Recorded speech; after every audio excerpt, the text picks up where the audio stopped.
In July 1972, I was walking along a beach of New Guinea, with a man called Yali. He asked me, why you white men have so much cargo, and we New Guineans have so little.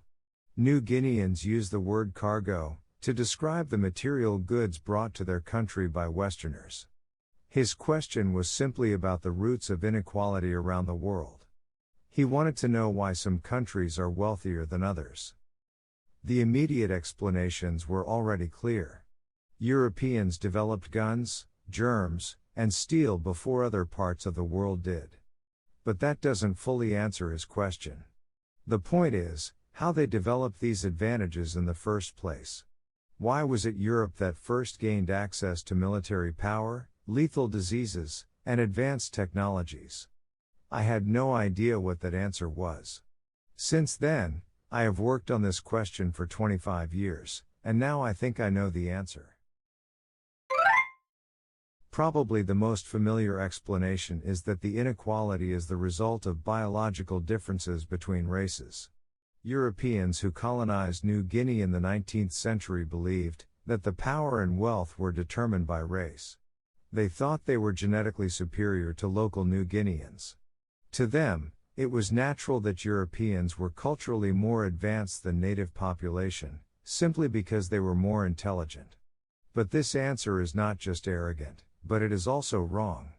There is no firm evidence of genetic differences in intellectual ability among peoples of different races or cultures.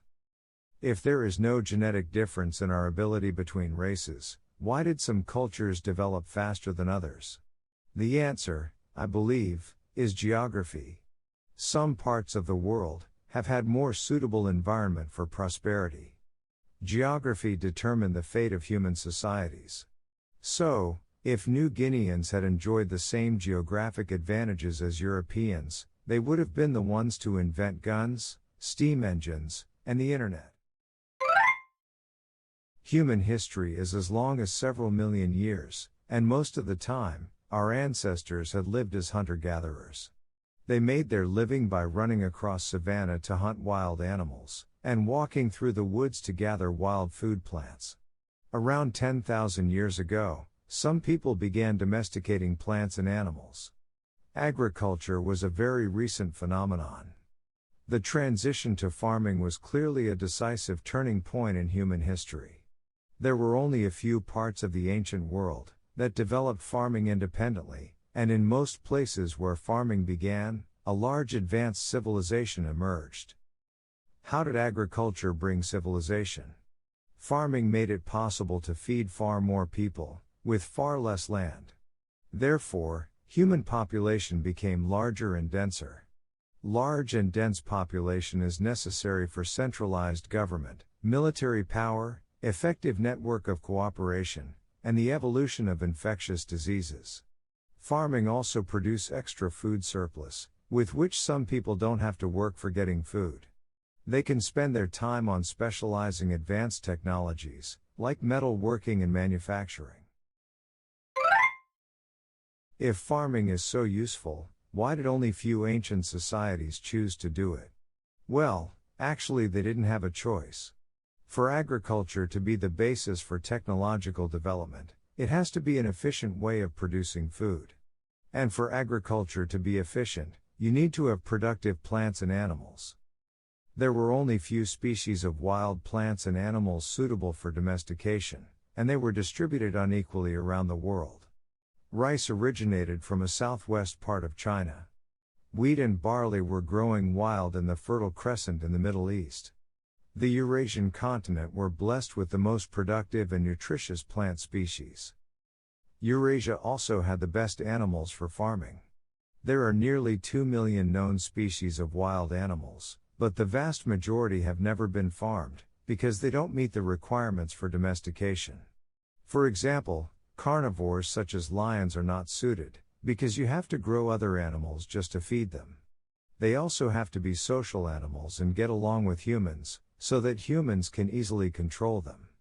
That gives a part of the reason why Africans have failed to farm zebras, though they resemble horses. Throughout history, only 14 mammal species have ever been successfully domesticated. Out of these 14, None was from Australia, North America, or Sub-Saharan Africa. South America only had llama. The other 13 were all from the Eurasian continent, including the big four livestock animals: cows, pigs, sheep, and goat. My years in New Guinea have convinced me that people around the world are fundamentally similar. Wherever you go, you can find people who are smart, intelligent, and dynamic. Eurasian societies advanced faster, not because they were more intelligent or diligent, but simply because they were lucky enough to have environmental advantages, like useful species for domestication.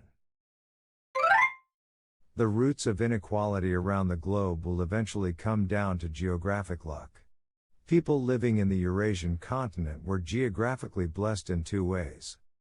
One is that they had access to the best crops and animals for domestication, namely, wheat, barley, rice, cows, pigs, sheep, and horses. All these species originated from Eurasia. Another luck they had is about the shape of the continent. Eurasia is long from east to west, and narrow from north to south, while the American continents and African continent are long from north to south. Therefore, Europe, the Middle East, India and China are all at the same line of latitude. Any places that share the same latitude automatically share similar climate and vegetation. Crops and animals in the Middle East can also thrive in many other parts of the continent. That is why, for example, wheat spread quickly from the Fertile Crescent to Europe, and metalworking technology from China to the rest of the continent.